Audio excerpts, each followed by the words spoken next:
morning edition of the he's in brackets right now. Brenden Martin with us, the executive producer. Rob Browne here with you. We had a great time last night. Touchdown Club in Memphis. Houston Nutt was there. Great, gave a great talk. Got to spend a lot of time talking with him. He offered a lot of insight in what he thinks is going on in college football. We've got some comments from him we're going to play during the show. First guest, Jacques Doucet from down in Baton Rouge, and he covers LSU really, really. He's two-time Louisiana Sportscaster of the Year and sports director there at Channel 9 WAFB. And we're going to get his talk on LSU, what's going on down on the Bayou. Yancey Porter, Rebel Yell Hotline, will check in with us, and Rodney Orr, Tider Insider. Okay, housekeeping notes. Okay. Smash the subscribe button in the bottom right-hand corner and allow notifications on your Android or iPhone device. Tell your friends, family, neighbors, everybody to follow us, Sidelines, on Twitter. Of course, we're live on YouTube and Facebook, and we're doing shows, 5 shows a week. We're putting out some SECU podcasts as well. We'll have one coming up soon on Oklahoma. What you think you know, what you don't know, what you're gonna know that you never knew you needed to know. You're gonna find out about Boomer Sooner here coming up soon. Yeah, they're like the Texas A&M of sort of with their insanity stuff. Yeah. And Oklahoma, by the way, I'm watching Fox Weather Channel last night when I got back from Memphis about 10:30. Man, they had storms. It's going to be a rough few days. Batten down the hatches, people. We're coming right at you. Pen and paper will be handy.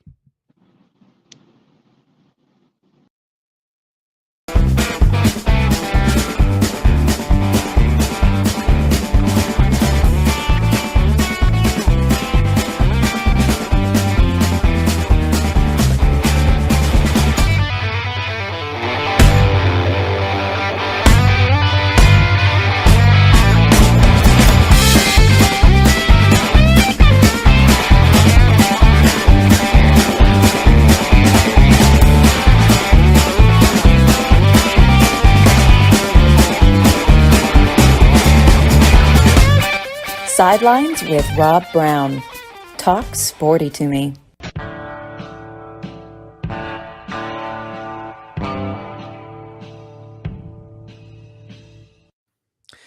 All right, Jacques Doucet, man, welcome to the show this morning. College football never far from everybody's minds. We had Touchdown Club meeting in Memphis again last night. Last week we had Paul Feinbaum. Last night, Houston Nutt. Next week, Greg McElroy. And then June 10th, Cole Kubelik. They say you can't get a lot of these guys in the fall, so in the spring you get them. And, man, I tell you what, I was sitting at a table last night, and somebody showed me a picture of what Jim from Tuscaloosa looks like. I mean, it was a hell of a night, and I wasn't even drinking. How you doing? Yeah, I'm doing well, man. Houston Nutt, a very interesting character in the history of Southeastern Conference football. I believe when Nick Saban left LSU on Christmas Day of 2004, he mentioned Houston Nutt as a possible replacement, as a guy who had always kind of made less with more, because Houston Nutt beat LSU quite a few times at Arkansas. And so he was at Arkansas and Ole Miss. Yes, he talked about that last night. Yeah, and you know, he went to Ole Miss. He still loves Ole Miss. I mean, you know, it's funny. You are so lucky in your position. You get to actually talk to these coaches, and he was reeling off the names of all these players. They still text him all the time, and they say, "Coach, those are the best days of my life." He used to always say that to him in warm-ups when it was hot as hell outside, and he'd go, "Best days of your life, best days of your life." You talk. I think Houston Nutt could get you excited going to your own hanging, man. He's a trip. He was something, you know. He won early at Ole Miss, now that I remember. And I think, you know, Ed Ogeron didn't win at Ole Miss, but I think he did recruit some players that helped Houston Nutt win early on. And then it kind of petered out. But, you know, certainly Houston Nutt did more with less. Certainly a few times. He did. And you think about it, I forgot it was Christmas Day when Nick Saban left LSU. That just adds to – that's my mother's birthday is Christmas. And then Houston Nutt, think about all the stuff going on. You become almost invisible when your birthday's on Christmas Day. Or if you have children and y'all share a common birthday, because you just disappear. But we forget about Nick Saban leaving on Christmas Day, man. And what if the doctors had cleared Drew Brees to come to Miami? How different would college football be? I mean, you were right there in the middle of all this.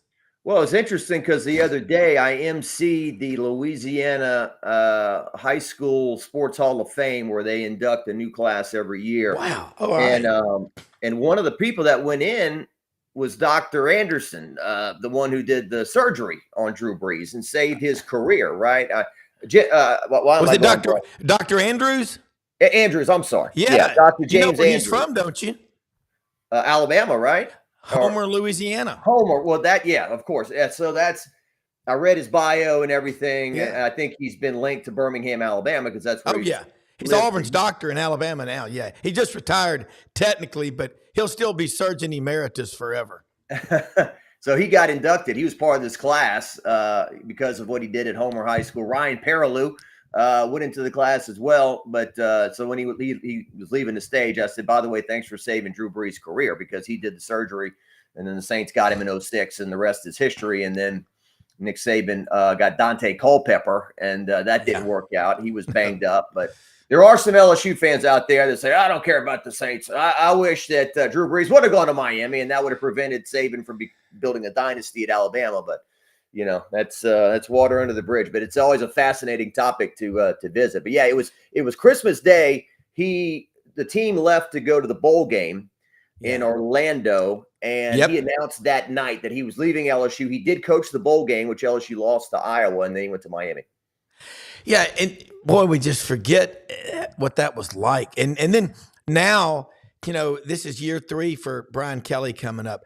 I got to ask you about Bo Davis. I think, and I say this to everybody, moves in the offseason, and some of them that are under the radar, but anybody that knows anything about college football knows the defensive line is critical. And Texas last year won probably 3 or 4 games because of superior defensive line play.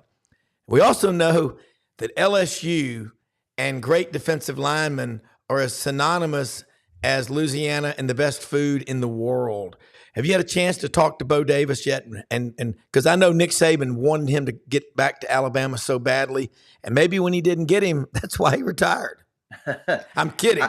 I haven't had a chance to talk to him yet. I am supposed to. LSU gives me a sit down with Brian Kelly once a year, and it's supposed to be today at 1:00. So I've jotted down all my notes and questions that I want to ask, but certainly the position that LSU is in the most dire need right now is defensive line, interior defensive line. And it's not Bo Davis's fault, but certainly Brian Kelly, I think it was a week or 2 ago, he made a public appearance and said, we're weak at that position. That's why we brought in Bo Davis. That's why we, have these coaches, and they've kind of missed in the transfer portal. I don't know if that's Bo Davis's fault or it's just a product of current college football climate that to the highest bidder, to the person who's paying the most money, that's where they're going. But, certainly LSU with Mekhi Wingo and Mason Smith both going pro and then missing out on some defensive linemen in the portal, that's a dire need right now for LSU. So we'll see how they're able to get by at that position. But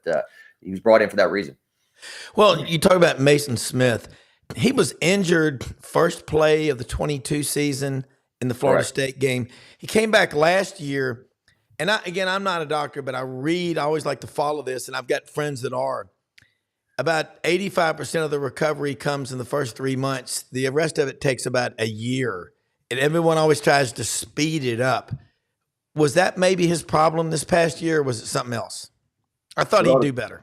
Yeah, to quote a late great Toby Keith, how do you like me now? I mean, when he decided to go pro, a lot of people are like, what?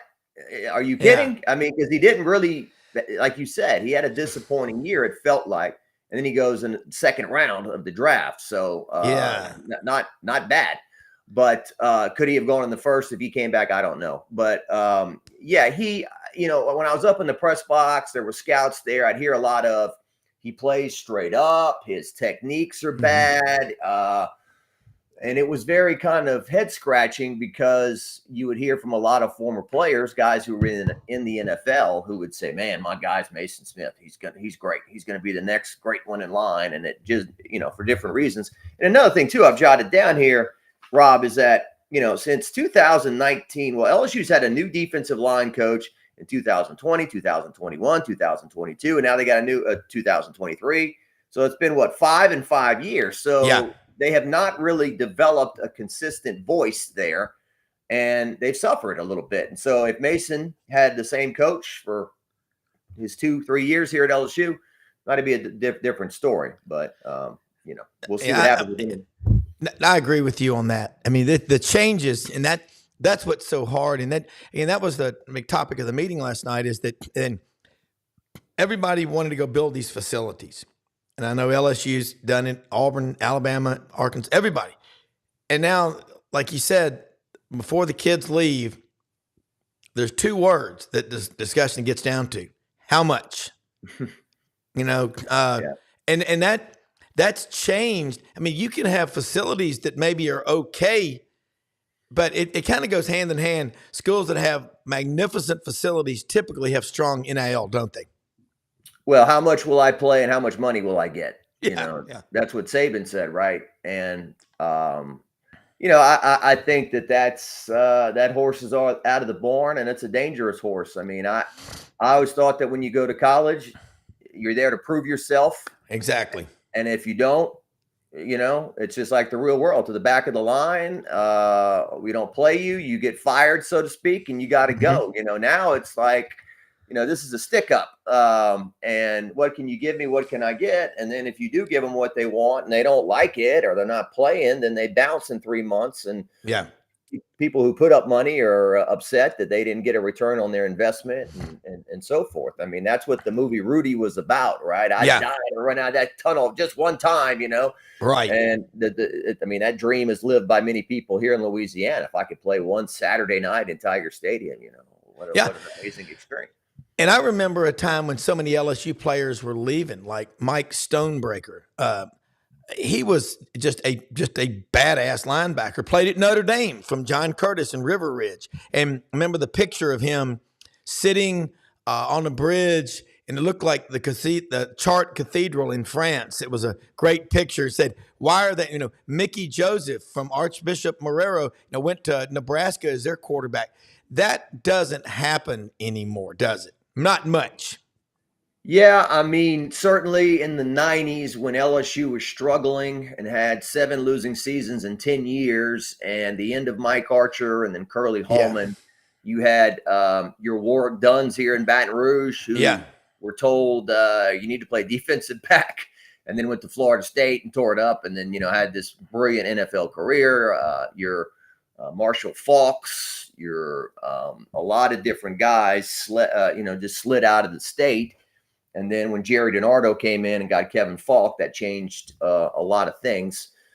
Even when LSU started losing towards the end of DiNardo, they had talent, which Nick Saban then started winning with. But you can't get every single person. And that's the knee-jerk reaction, Rob, is that every time someone's watching a game on Saturday and somebody catches a touchdown or rips off a run, and they say he's from, Monroe, Louisiana. It's like, why do we have that guy? It's like, well, he's playing in the Southern Conference, or he's playing in Conference USA or whatever. So you can't sign everybody from Louisiana, but certainly, when you miss out on big guys from Louisiana, which happened a few times, Alabama, Saban snuck in and got some big name recruits. It hurts.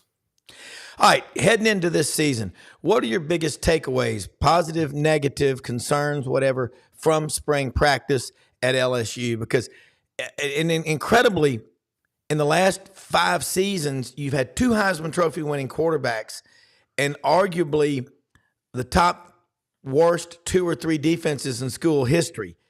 It's a tough deal, isn't it, to try to have that kind of offense and have a shutdown defense like the standard is at LSU. I think, let's face it, it's impossible in today's climate to do that. But you can still win a bunch of games.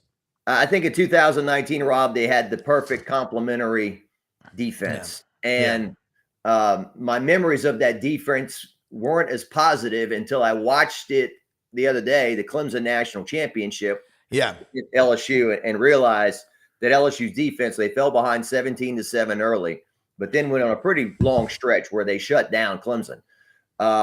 And this past year's defense is, it's made some of my notes. LSU third down defense this year, they gave up 45%. So basically every other, third down, the offense is getting a first down. And LSU forced 4 fumbles and had 10 interceptions. So they only forced 14 turnovers in the 13 games they played. I think a bunch of those came like against Army and some of the less significant competition. And so those are that your defense last year did not give you a chance in the big games. You scored 49 at Ole Miss. You still lost. You scored, you had 28 points in the third quarter at Alabama. You lost because, Jaden got knocked out of the game and you couldn't stop Alabama. So, you got to play complimentary. And in today's with the targeting and all that stuff, and as somebody joked, they played the NFL Open on CBS. It was like 1977, and they said every single play they showed in those highlights is now an illegal hit. Yeah, so not bad. It's all thrown out of the game. So you gotta. If you're a defender these days, it's tough, man. It is, and you sit there and you think about the defensive linemen that LSU's had, and then the old 5-2 stopgap defenses and all. Now that's back when the game came right at you. Now the game comes at you and splits in every direction with RPOs and everything like that. You've got to have a defense that's just good enough. And it's a lot like Florida State. In the early years of Bobby Bowden, they would have these great games on, and there were a lot of them on TV, but that was really before 1984, his first 8 years. And they would lose a game by 3 or 4 points, but it would be the talk of the town because it was so exciting. But he brought Mickey Andrews in 1984 as defensive coordinator, and that changed from 87 to 2000, that 14-year period. Florida State never finished outside of the top 4, won some national championships. You look at LSU, and this team, year 3 under Brian Kelly, he's won 10 games 2 years in a row. Are they going to make that big jump this year with Garrett Nussmeier at quarterback? He's a coach's son. He looks pretty damn good to me. Yeah, I look back and I say, last year, was LSU that far away from going to 10-2 regular season, 11-1 regular season, or are they that close from falling to 7-5 because Jaden Daniels' mask? I didn't say mask, but he overcame so many. I mean, there were certainly games where LSU's defense could not stop anybody, and Jaden's just pedal to the metal, outscoring the other guys with 2 first-round draft picks at wide receiver. Those 3 guys are all gone now. Garrett is very talented. It's going to come more from the pocket. He can run around a bit. Got some Johnny Manziel, Brett Favre, fired in the tight windows, touchdowns here and there, interception here or there. I mean, that's the way he's going to play, I think. And then defensively, you can't be any worse. But I don't think the offense is going to have to come down some. Now, the question is the defense got to come up a bit too. And with those 2 things, the schedule is not murder, I don't think. I think when it first came out, a lot of people are like, oh, this schedule is so rough. But with Saban leaving Alabama comes here. Ole Miss might be picked, I don't know, pretty high. They come here, and LSU does not play Texas. LSU does not play Georgia. They do play Oklahoma. So I do think LSU certainly fans will expect paying a coach $10 million a year and paying these assistants the money they're paying them to be in the 12-team playoff. I think that is an expectation. Yeah, and that's going to be a new standard. I mean, it's 9-3. I think in the SEC with strength of schedule, a 9-3 in some years is going to get you in the 12-team playoff. And 29 of the 40 spots in the first 10 years of the CFP have gone to SEC or Big Ten based on membership as of July 1st when Oregon, Washington, Southern Cal, and UCLA joined the Big Ten. So it's going to be fun. All right, when you look around the rest of the league, you mentioned Ole Miss. And you and I both know that Ole Miss program pretty well. Yancey Porter will be on in a minute, Rebel Yell Hotline. They've always been chasing. There's an old question that we were asking one time, much of us sitting around drinking some road sodas, what the hell would ever happen if the dog did catch the UPS truck? Now Ole Miss is the hunted and going to the Grove, and hopefully we're going to play well. Now it's you're like the Spartan mentality, in like my wife is a Vol for life. She goes, you Auburn fans in Alabama, because our oldest daughter's an Alabama grad, are terrible. She goes, y'all win 49-14 and you're bitching about the 14 points you gave up. That's always been that way. But let's talk about Ole Miss and just your view from Baton Rouge, and that track meet from last year said a lot. Yeah, well, dog catches the car. Charlie Browne kicks Lucy's finger, right? The one time she didn't pull the football away. Yeah. So when you're in that spot, and you've never really been there before, certainly I remember back to 2003. It was Eli's last year, and they had LSU in Tiger Stadium. And if they win that game, who knows what happens? They win the West and go to the SEC championship. They still hung a banner that they won the West, even though LSU beat them head-to-head that year. I guess they were technically tied.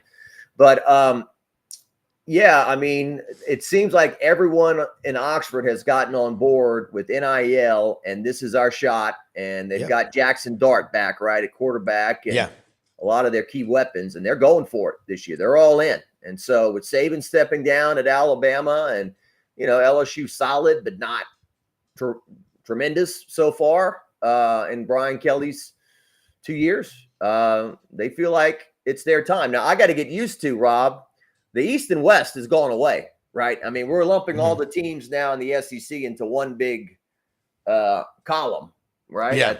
It is. Yeah, we talked about this with Paul Feinbaum was on the show Friday, and Tony Barnhart. It's going to look kind of rough. It used to be you finished 6th or 7th. That wasn't great, but it wasn't as bad as 15th or 16th this year. I mean, that's bad. Yeah, Vandy's going to go from 12th to 14th to 16th. That's right. Yes, that's not up for debate. It's Beth Torina, a softball coach here, who went to 3 straight World Series at one point and 4 out of 6, and has had some trouble in regionals lately. And some fans are chirping, and we'll see what happens. Hopefully they make a run in the postseason. But we talk about it. I mean, they finished 8th in the SEC, and they're 10th in the country in the national polls. Yeah. And then they're welcoming in Texas and Oklahoma. Oklahoma's been Ivan Drago of softball there. Exactly. Yeah. That's the thing about it. You're bringing in Texas and OU.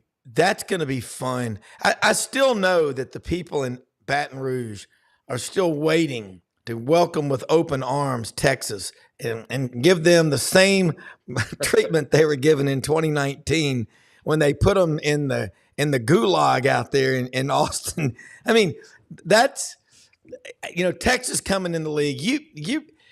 If you live in Lake Charles, and I've got several friends from Lake Charles, they go, we feel more like Texas. Houston's their city. The rest of the state, it's New Orleans and Baton Rouge. If you live in Jackson, Mississippi, or south, Louisiana's it's how this stuff works. All right, back on Ole Miss.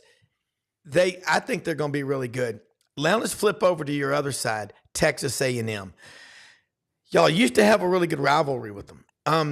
Mike Elko's back. Mike Elko is much more in control, I think, than Jimbo was, because they've turned that program, in spite of all the money they've got, into an 8-5 program.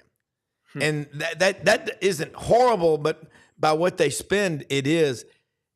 Are they going to be any better off with Texas, their bunkmate, in the same league now? Well, it's going to make it tremendously interesting. I mean, to get those two teams back in the same stadium again. I think over the years, the Texas Bowl flirted with a Texas A&M matchup, and I think the message was sent: we don't want to do that. We don't want to play those guys from whatever side. And so now they're forced to do it. Texas A&M, that was their card over Texas, that we're in the SEC, we're in the best conference in America. You're not.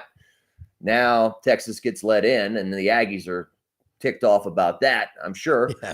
So now, I Texas A&M. I remember one year we went over there. I think it was LSU played on Thanksgiving night, and I think the next day they knocked the stadium down.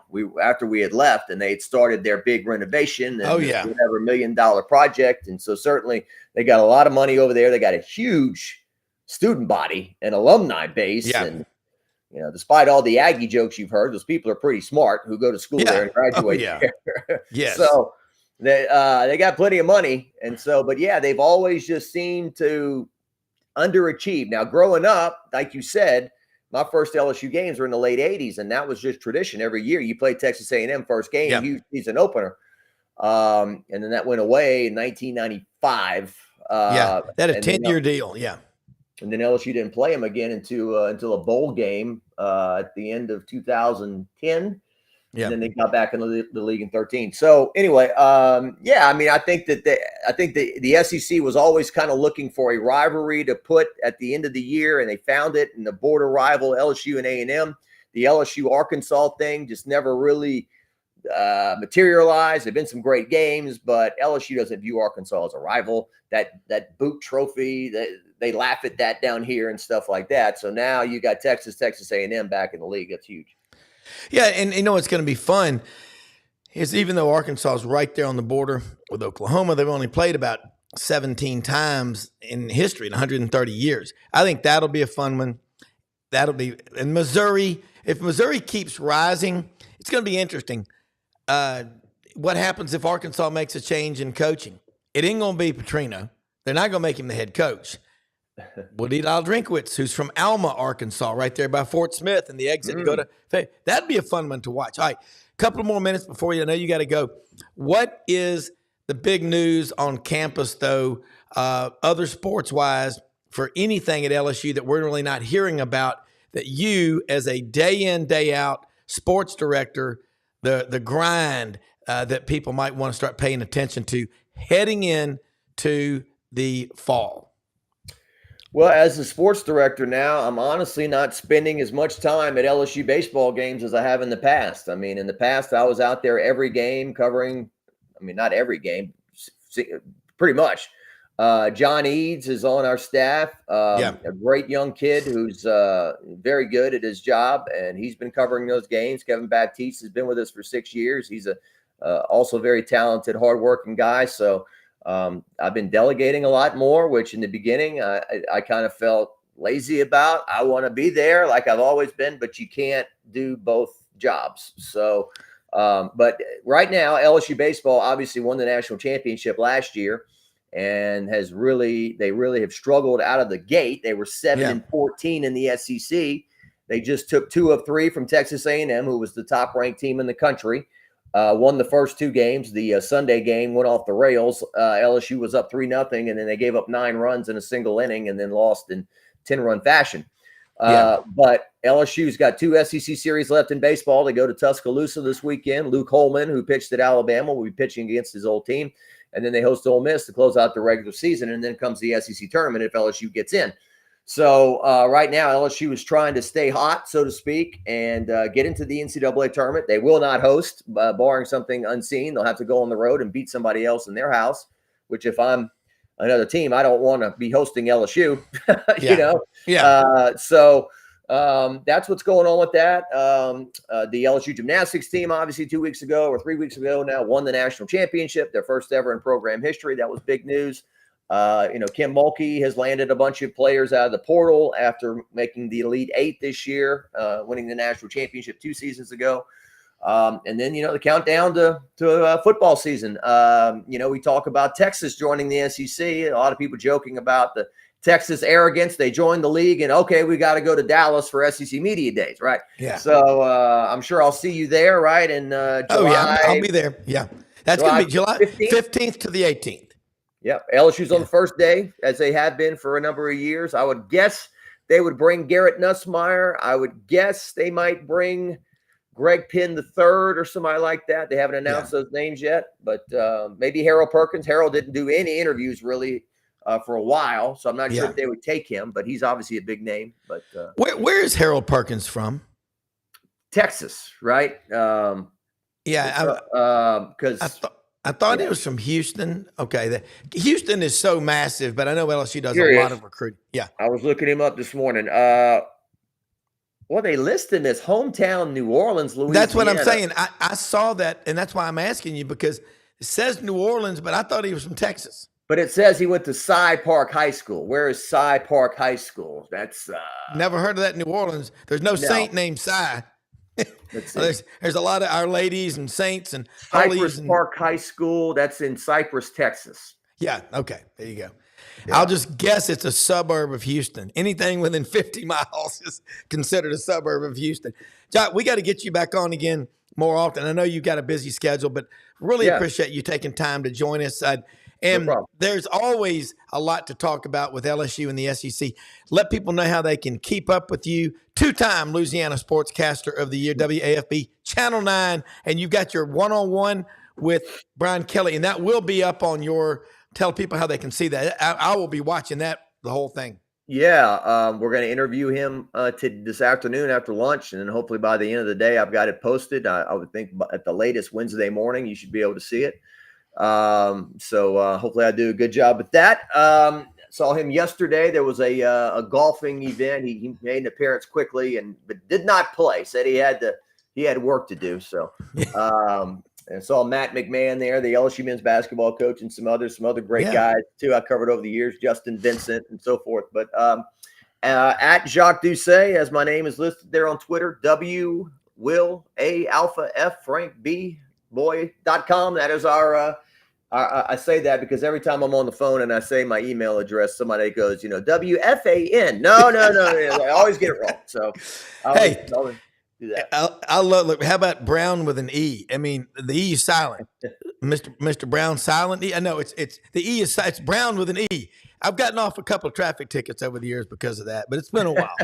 They didn't spell my name. I said, for the record. Anyway, Jacques, thank you so much. Let's do this again soon. Have a great rest of your week. Okay. Thanks for having me. You bet, man. Brenden Martin, Jacques that is a pro. I mean, absolute pro. Takes his craft seriously. That is like going to the guy that sharpens his own arrows and rolls his own rounds. Love having him on here. 2-time rolls his own cigarettes. Yes, that could be one hand. Yeah, but he really is. And he'll do that one-on-one interview today with LSU coach Brian Kelly. That will be really good content to watch. And also, Brenden, you may be too young, but you would remember your dad, Cecil Collins. I'm probably too young. I'm probably too young. Well, no, but I'm saying Cecil Collins in 1997. He had I'm definitely too young. I'm too young. 3.5 game career. Remember him? He did a great documentary on Cecil the Diesel, What Could Have Been. Check it out with Jacques Doucet. Cecil Collins, man, what a story that is. He's got a talent for documentary film. Just great stuff. WAFB good Channel work. 9 It's good work if you can get it. It's just tough to get. Well, what I would love to do would be to go out, and I just think about when Ward Pell, the widow of late Florida coach Charlie Pell, was on this show you a couple years ago. Beard are fascinated with the Pell family. Well, but it is because as someone who's not a Gator, I remember saying when they hired that guy, I said, he just looks like a Southeastern Conference badass coach. And I said, he talks the talk. He's from Alabama. He's going to turn Florida into a bunch of Spartans. And he did. But what Ward Pell said about Charlie Pell, he met with Ben Hill Griffin. He was a very successful businessman, loved the Gators. She sat and Ward Pell said her husband, Charlie Pell, sat on the front porch at Ben Hill Griffin's house, and they just talked and ate swamp cabbage. And listened, and he left with the biggest check ever given at that time to Gator Athletics. Yeah, it's a big cabbage. But I think it's cool. We're really getting into the weeds on Florida in ways we haven't before. Yeah. Because I've always followed Florida because that was a rival of Auburn's, along with Georgia Tech and Tennessee and the ones that we lost. I love that rivalry, but I've also it's with Florida, Brenden. It's always been what could be. And when Steve Spurrier, Charlie Pell got them rolling. They got in trouble for stuff that in today's world is okay. But Charlie Pell got everybody in that state. He formed and he ignited a populist movement. If you want to wear an orange and blue shirt and pull for the Gators, whether you graduated from Gainesville or not, we want you. And we want you on that Gator team. Well, that's what you need. And that's, you've got to have and I don't like it when I hear people say, this guy, he never went to school there. That doesn't matter. My mother did not go to Auburn, but she went to another college, but she loved it. You're a fan. You're a fan. You never know. You never know when you're going to be touched by the Gator spirit, man. That's right. You never know, man. You can go and do it. Hey, I wanted to listen to this interview I downloaded from you Houston last night. Great comments from Houston Nutt last night. Touchdown Club in Memphis. He was a speaker, part of the Spring Speaker Series, and let's hear what he's got to say. Coach, great talk tonight. Razorbacks now got Texas coming in. I remember what Orville Henry told Clay when Arkansas joined the SEC. His son said, "What does this mean, Dad?" And Orville Henry said, "It means we're playing Texas every weekend." What do you think Texas and OU are thinking right now? You talked about the grind. Expand on that. They're playing Texas every weekend. They can use that because what they're getting in that grind that I'm talking about, the LSUs, the Georgias, the Alabama, it's the back-to-back-to-back. It's one thing getting ready for them in a bowl game. It takes 30 days and you have some time, but when you go back-to-back-to-back and then go ahead and throw Arkansas in there, throw Mississippi State, Ole Miss, I don't care who it is, you got to buckle up, and it's the grind of it, and so it's not easy. We talked so much about NIL, but in the old days, if a kid busted his ass 4 or 5 years at a school, even if the only time he ran on the field was to hug his parents at senior day, he had NIL because he could show that ring, Razorback pride, Ole Miss or whatever.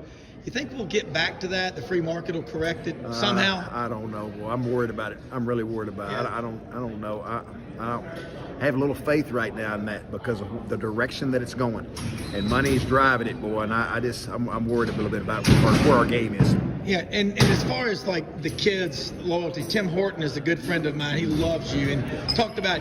I said, "What was it like recruiting Darren McFadden?" He said, "Well, come on, you go to the house, they're calling the hogs and all, but what about guys like that coming back and talking to guys now and saying, look, money ain't always going to be there, but your Razorback family or wherever you go to school is." So important, and that's what you love so much about Darren, that he was so committed, and he got highly recruited. But this is what I worry about, the life lessons that you learn in football, the stick-to-itness, the perseverance. So many emails and texts I get from players that I coached 15, 20 years ago. "Coach, those were the best days of my life because of the lessons I learned." Now I worry about, Coach yelled at me, I'm put my name in the portal. Oh, I didn't get to play very much today, I'm put my name in the portal. And I've helped people transfer before when things didn't work out. I get it. But it's so quick now. And it's just everything's a microwave oven type of deal. Wanted everything yesterday. And I just don't think it's good. Coach, listen, Houston Nutt, great commentary. And he talked about, he was asked by a huge crowd last night at the Touchdown Club. And again, Monday night, this coming Monday, Greg McElroy will be there 5:30 at the Hilton in East Memphis. But he was asked about, you going to go back on TV? He did CBS for 11 years, Brenden. And I think, I know you can relate to this, but he said, he lives in McKinney, Texas, just north of Dallas. He's born and raised in Little Rock. And he talked about his dad. His dad was just an incredible man. Coached at the Arkansas, so did his mother, coached at the Arkansas School for the Deaf. And he said there's only one school for the deaf in every state. And he said they didn't care, black, white, big, tall, small, whatever. You could do the sign language. You're part of that family. He goes, my dad never made more than $35,000 a year in his life. But he did what he did because he loved it. And that's why I got into coaching. And he's so genuine and so real, Houston Nutt. And, Arkansas and Ole Miss, and he still loves Ole Miss, but it's the relationships with those players that he just absolutely cherishes. And he was asked, are you going to get back on TV? We all asked him that. But he said, I did it for 11 years, and that grind of flying up to New York on Thursday and getting home Sunday night or Monday Yeah, in New York with CBS. And he said the other thing is when you go to New York City and you want to go to a pharmacy or something to get something, you got to get them to unlock the windows, he said, because the crime's so bad up there. He goes, it's a different world. And he also has grandchildren now. He has 4 kids, great family man. And he talked about how much fun he got to go to his first ever tailgate this year.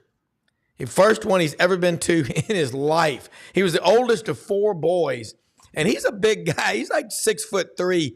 But man, he loves college football, and I want to see. He's going to be on this show Friday morning on Savant Friday with Doug and Frank and Dave and me and you, and that will be a lot of fun. But damn, he's got insight, and every question he was asked last night, he didn't back away from anything. I love that transparency. Yeah. What was this for? What was the club you're at? The Touchdown Club of Memphis. Harold Grader and the great people out there, Wayne Dowdle. And we'll be having Clint Dowdle on the show here soon, one of the top sports agents in America. It's a great group, the Touchdown Club of Memphis, and it's just the spring speaker series because, again, a lot of these guys, you can't get them in the fall, and you do a spring, and let me just assure you, there is always an appetite for college football in the South. I mean, and then you get great food. You got a cash bar. It's a lot. It's a lot of fun. And I was hoping Yancey Porter was going to be on with us this morning. I don't know if what happened with Yancey. No, Yancey Porter. No, Rodney Orr. Rodney Orr will be joining us here in just a minute. You know what, though? I think he's here. I was going to ask him to come in anyway. Is he knocking at the door? He stole my cable. Yeah. To my computer, and now he's in my house. So I figured, is he a fleeing felon? Well, yeah, he is a fleeing. He's eating my food. I hear him, and now someone's knocking on the door. You know, he has an entourage that follows him. Somebody's knocking on the door. Yeah, somebody's ringing the bell. Brendan, you know who you remind me of? I just figured it out. Oh, tell me. I remind everybody of somebody. My wife Mildred's favorite entertainer. It's not even close. She goes, he is the coolest, most badass personality, famous Tom Jones. I don't even know who that is. Oh, see? Tom Jones, what's up, Pussycat? You know, I mean, it's not unusual to be loved by anyone. Dun, dun, dun. Yeah, I'm not up on my TJ. Got to get a little bit better. But, Tom Buddy Jones comes in. The dog goes crazy because Buddy feeds the dog snacks. I heard that dog. Oh, yeah. And then so he's happy. Now who knows? He's probably having like 35 things delivered at the front door. So he's around here. Buddy! Come here. What are you doing? Stop eating my food. Well, I know. Come in here. I'm trying to think. Yancey, we went about some problems here. Yancey was going to be on with us this morning, I thought, and Rodney Orr, but never at a loss of words, Brenden Martin. And I will say this. The coolest thing that I've seen. You want to come on the show? The coolest thing that I've seen in a long time is the discussion last night about some of the characters that are on the Paul Feinbaum show. I saw some pictures last night that were pretty damn cool. Yeah. The interest in college football. Coach Nutt was saying he's worried. The fact that the adults in the room, and Rodney Orr's going to be on with us here momentarily, but the Buddy Martin. He's going to talk to you about it. Yeah, and look, I like the swivel chair. Here comes Big Buddy. Look at that hat. Now that is a cool hat. Buddy Martin here.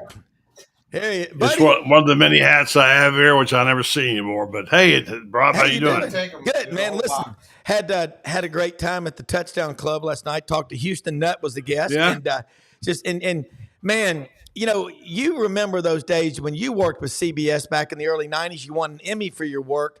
And he talked about that grind, about flying from McKinney, Texas, Dallas, to New York for 21 straight weeks. When you do that and you leave on Thursday, you get home Sunday night or Monday, whenever you can get a flight out of New York. Sometimes you can't get a flight, especially if the weather's bad. But the thing about all these coaches is you realize you may have just not liked them or hated them because they were beating your team when they were coaching. But boy, when they're gone, you really understand why we love this game so much. Because Houston talked about his dad never made more than $35,000 a year coaching at the Arkansas School for the Deaf. He goes, he wasn't coaching for the money. And so he's told a story about when Frank Broyles, his agent, Houston Nutt's agent was Jimmy Sexton. And he said that he goes, Frank, he goes, Coach Broyles is not going to talk to agents. He goes, I don't do that, Houston. And he said, he goes, well, there's 6 coaches in the Southeastern Conference making over $1 million a year. And he goes, Houston, we don't do that here at the University of Arkansas. He goes, do you know what the hardworking people of Arkansas would do if we paid you $1 million? Think about that. Frank Broyles would say that. And he goes, well, it all worked out, but it's a different world that we live in. Buddy, I'm going to be on the show with you tonight. I know Tuesday night. But do you remember when the first coaches were making more than $100,000 a year? Was that a big deal? I remember when Ray Graves was hired at Florida. I think he made $60,000, and the president of the university said, "You can't make any more than that because that's all I make." Wow, so, that was 1960. So that's what I go back to. Money's irrelevant now. Nothing's all funny money. I remember when Spurrier became the first $1 million coach. I remember when he came from Duke to Florida, and the deal, he was agent. He didn't have one. It was an attorney, Bill. He said, ask him for an interest-free loan. And he told Spurrier, you can't get that. He said, I think I can. I just need an interest-free loan that's forgivable. He said, well, I don't think we'll do it. I'll ask. They asked the board, they said, yeah, we can do that. He never had to pay it back. It was like $50,000, whatever it was. So, yeah. It's completely different. The money has changed everything. Hopefully we can hold on to some of the values that we so adore and trust in. And, we'll see what it brings. I'm trying to have a positive outlook. Yeah. My show last night, I talked about the importance of you can choose every day what your mood ought to be. That's right. Absolutely. And most of the time you can pick it. Sometimes you can't if you're in a funk, but you can choose to be positive or negative. As I was telling Shane last night, I'm choosing now to look from the positive side after being accused of being a Gators sunshine pumper. I've been through a negative trough here in recent years, 3 straight years of non-winning, not losing, because when you're 500, it's not losing, but it's not winning. And this is not what I'm accustomed to. So as I wrote my column this week, I just bought my 4th laptop. If those other 3 laptops could talk about what we went through with together, the last one went through Dan Mullen's regime, whatever. Yeah.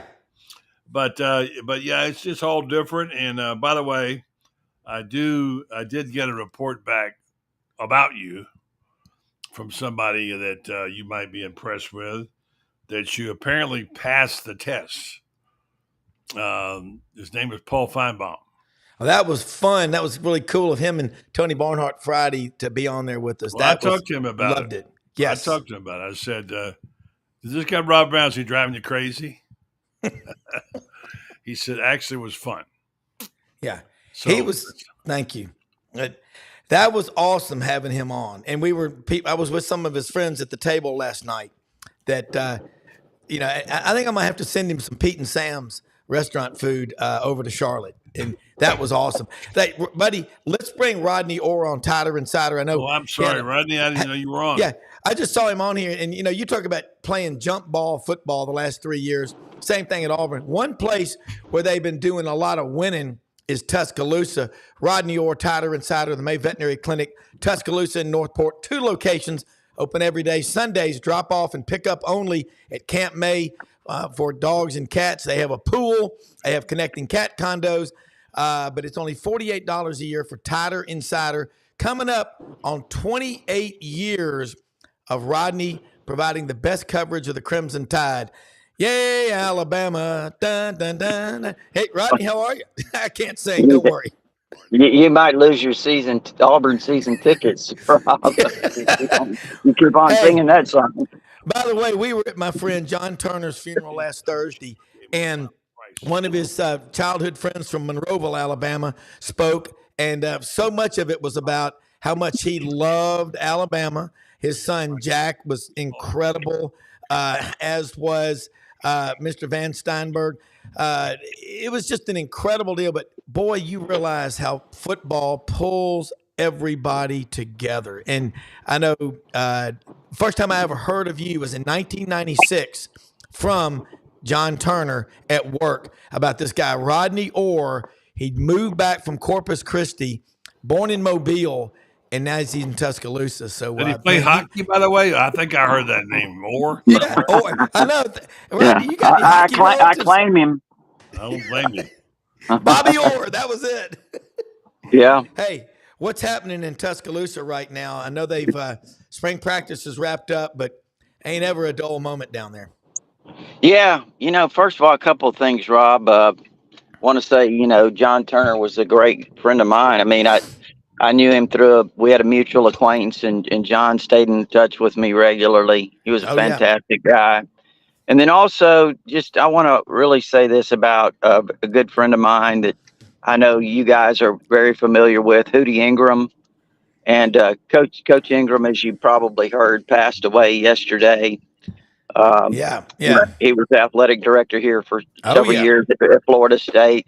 Hootie actually called me last Friday, and we had a great conversation. And he was looking forward to getting back to Tuscaloosa. He had had a little issue that he was dealing with but anyway, it was just really kind of a shocking thing to me. I guess it shouldn't have been. Hootie was 90 years old, but I just wanted to mention that and what a great guy he was, and what a good relationship and a great friendship I had with him, and certainly going to miss Hootie Ingram. But as far as Alabama, Rodney, I'm sorry for interrupting you. No, go ahead. You tend to think those guys are going to live forever. Yeah. I mean, he was sharp as a tack. When we talked on Friday, we spoke on Friday for nearly 25 minutes. And I mean, you would have never known anything was going wrong with Hootie. And, he was sharp. He was, he said he wanted to catch up a little bit on what he missed the last few weeks. I mean, he wanted to know everything, but so certainly going to be missed. But you ask about the latest on Alabama, and I think you have to start with basketball and the big pickup that they got on Sunday from Cliff Omori, the transfer from Rutgers, 6'11", 240. This is a great roster that Nate Oates is putting together for next year, and we know it's a year-to-year deal now, but certainly they should be very talented next year. And Omori is a guy that has a lot of people excited because, he's one of the final pieces to the puzzle. Yeah. And you know what? Grant Nelson's coming back. And then also, is there talk? One of my fraternity brothers, Matt Rayburn Construction, did the retrofit on Sewell Stadium in baseball. Is there a possibility that they're going to be building a new basketball arena in Tuscaloosa? Rob, there's been a lot of talk about that for the last few years, but everything I've heard is it's pretty much they're building a new locker room and a training facility for it's what Nate Oates wanted. I don't think we're going to see anything in terms of almost a wreck here on the interstate. But no, I don't think there's anything that we're going to see in terms of a new arena right away in terms of getting started. But, maybe they've got some plans I'm not aware of. Yeah. Well, buddy, I think you'll agree with me. The people from Guinness Book of World Records just called. They confirmed May 7th is the latest date ever. There's been discussion about Alabama basketball ever. That's how big going to the Final Four is, Rodney. Buddy, jump in here with this conversation. I just was thinking about the phone call yesterday that I heard on the show, your friend Paul Feinbaum. You seem to be hanging around with him a lot lately, Rob. I guess you're buds.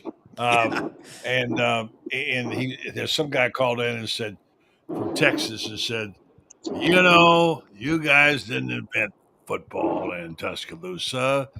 Out here in Texas, we've been playing in big games forever, hundreds of years.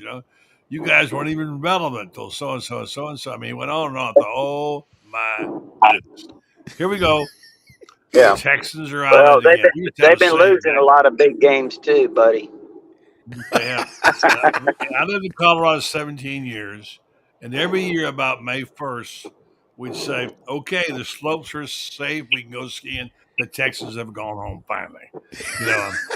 And it's they are going to own everything, dominate everything, be the best and biggest of everything.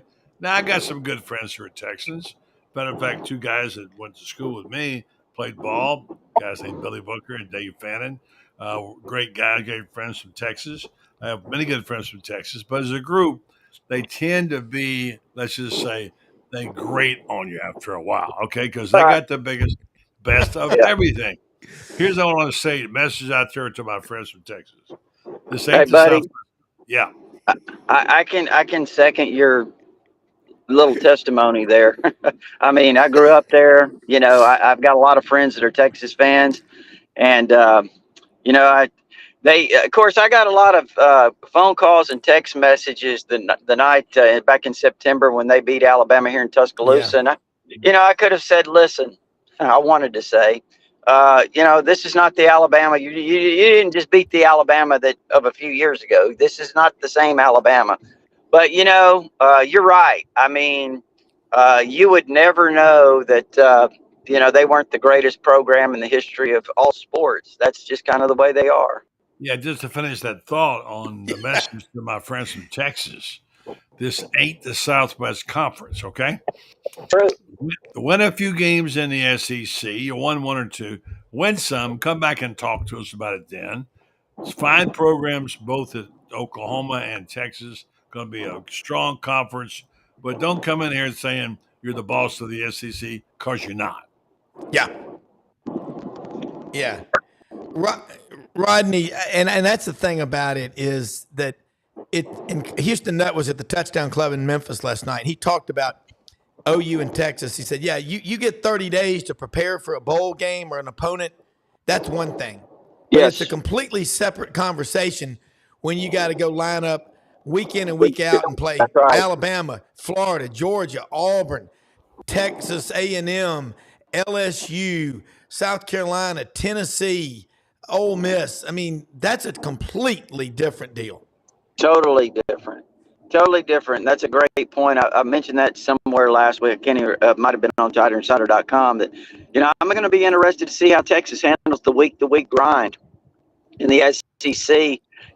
Starting this year because I really thought that Texas should have probably lost a few games last year. They got very fortunate against very average teams, in my opinion. And you know what? It's going to be interesting, that week-to-week grind. How does it's one thing to get up for Alabama when they come to Austin, and you play the game of your life and all of that stuff.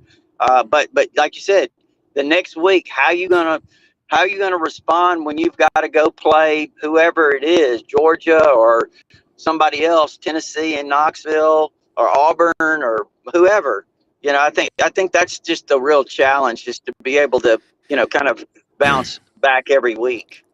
Well, what I remember as a young bond salesman on the trading floor is, you make a big sale, you're all excited, and your sales manager will say, hey, get back on the phone and do it again. The only easy day was yesterday, son. I mean, that's what you're talking about with the grind.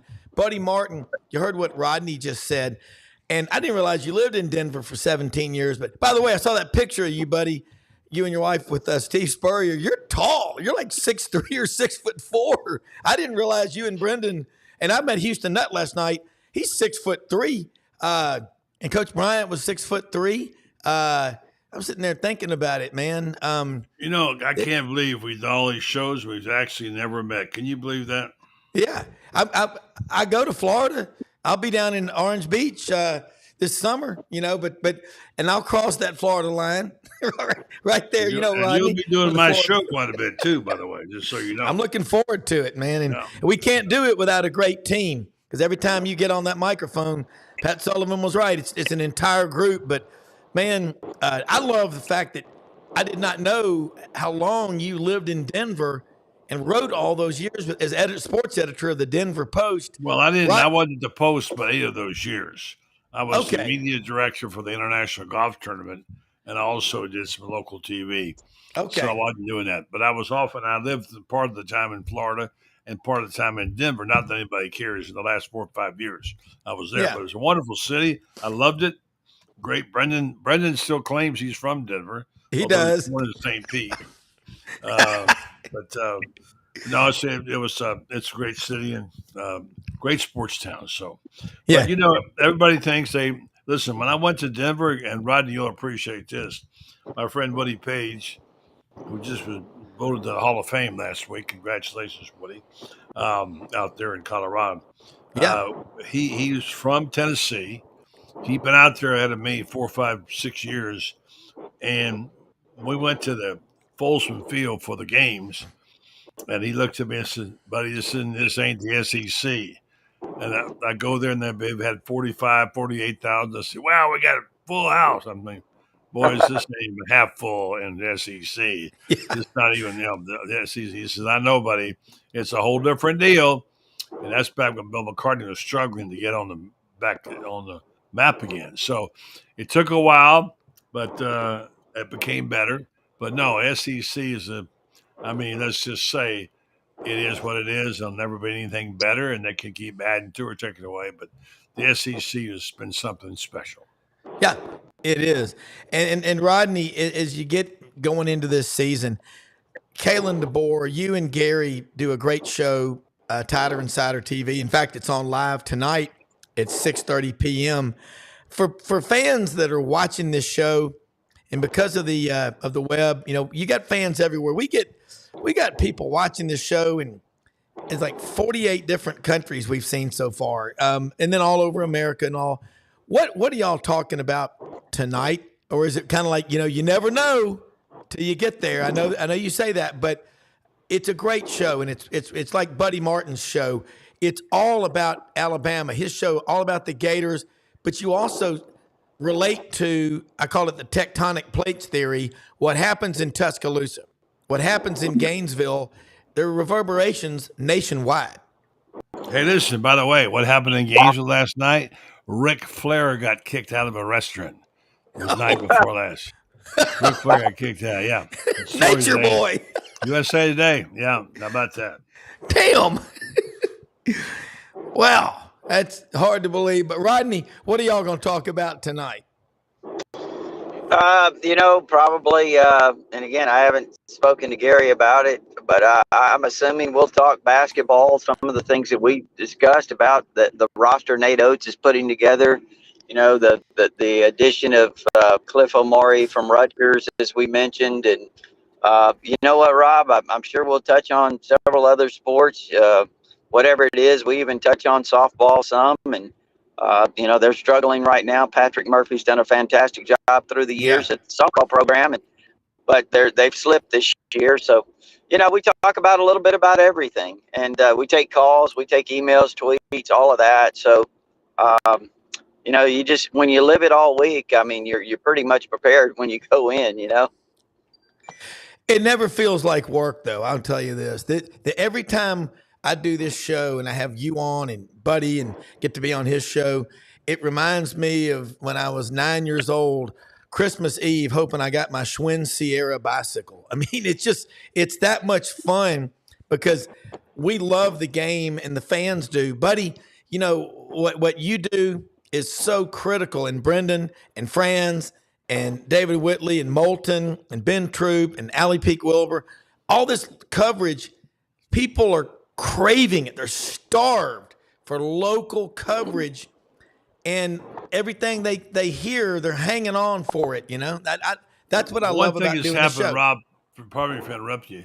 One thing has happened, I will say, that some of us predicted was, as ESPN grew and got bigger and Feinbaum's show is an exception, is they really have basically left the roots.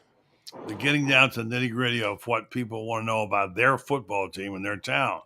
And we're finding that these specialty programs in areas like ours, where we focus, like Rodney, people in Alabama, they want to know about the Tide, and of course, the Tigers.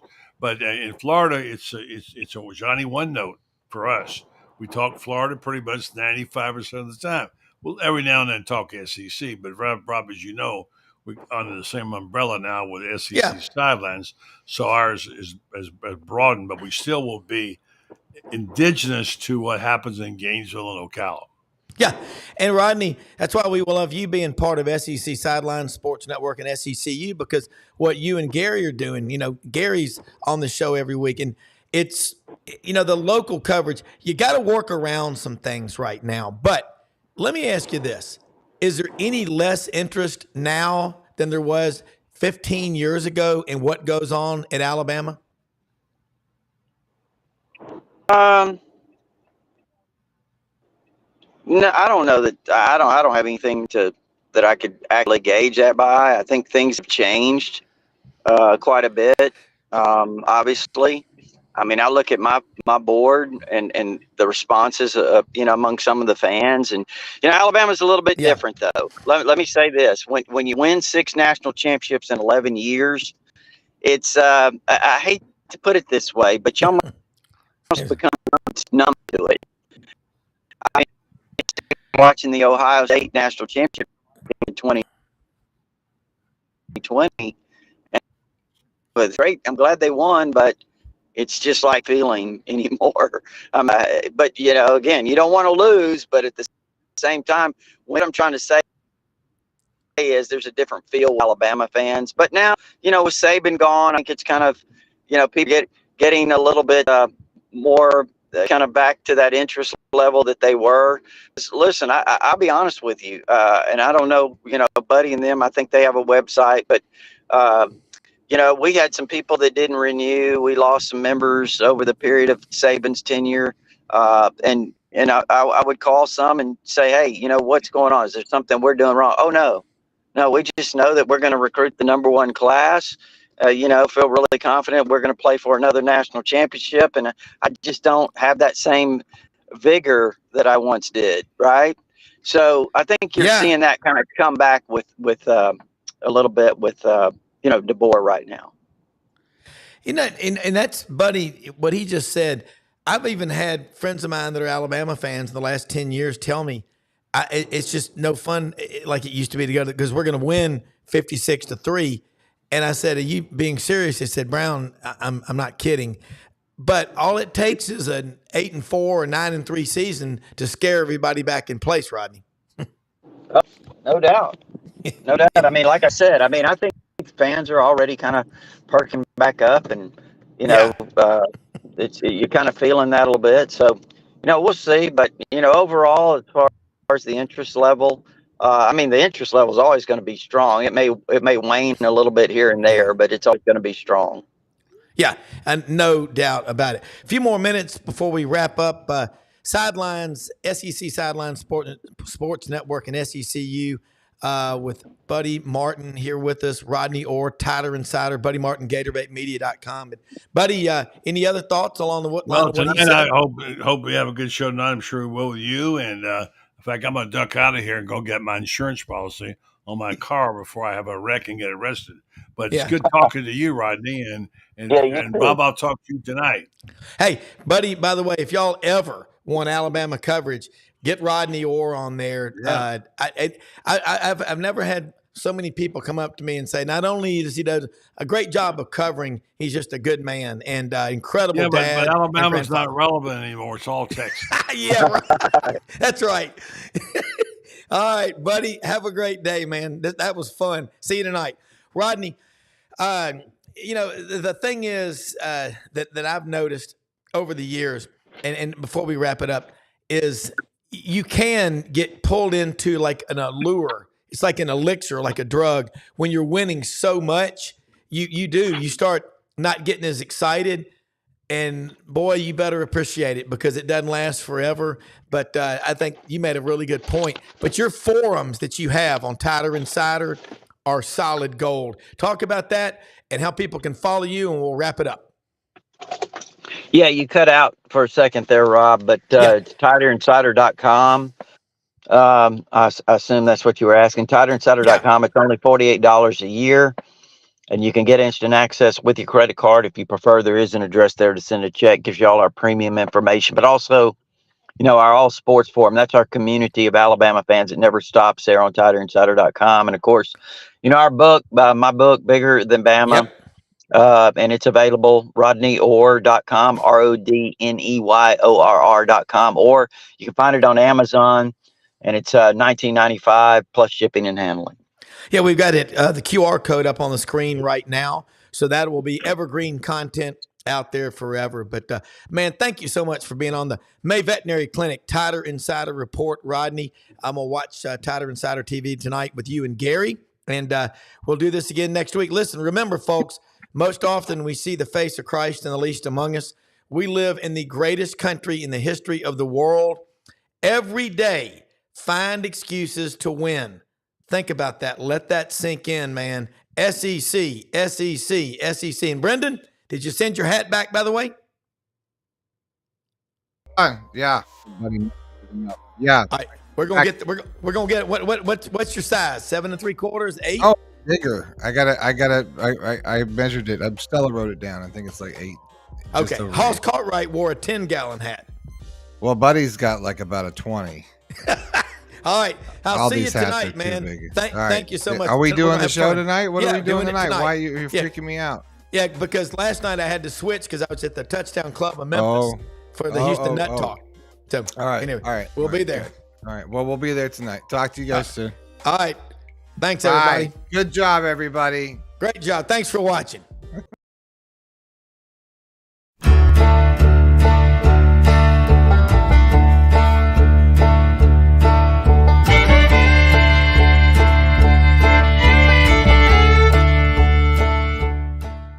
In a perfect world, you'd set a health goal and results would happen overnight.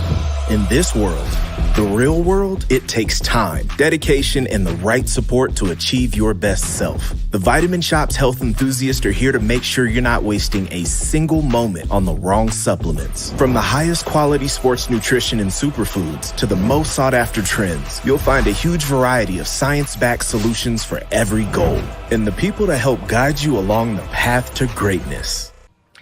Unbelievably, every 2 minutes in our communities, a child is either bought or sold for sex.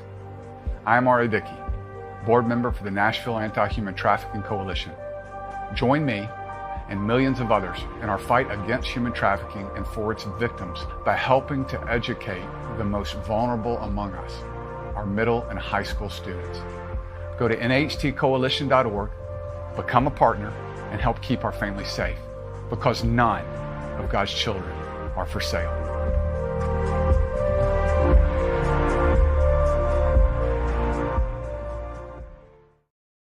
Boss of the Vitamin Shoppe, 2 locations, Olive Branch and Oxford, Mississippi. Proud to have him as a sponsor of SEC Sidelines Sports Network and SECU.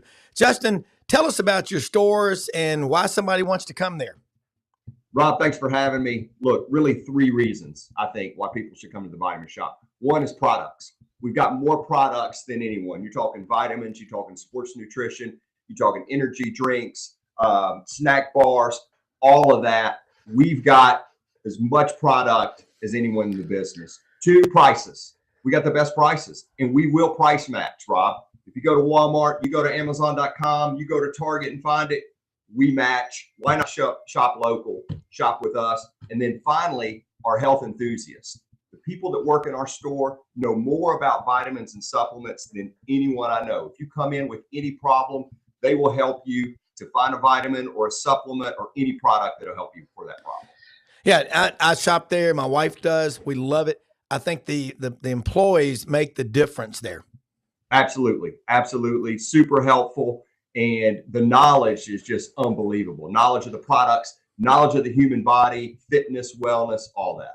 Yeah. Look, you get one trip to the plate, make it count, take care of yourself. Shop at the Vitamin Shop, Olive Branch in Oxford, Mississippi.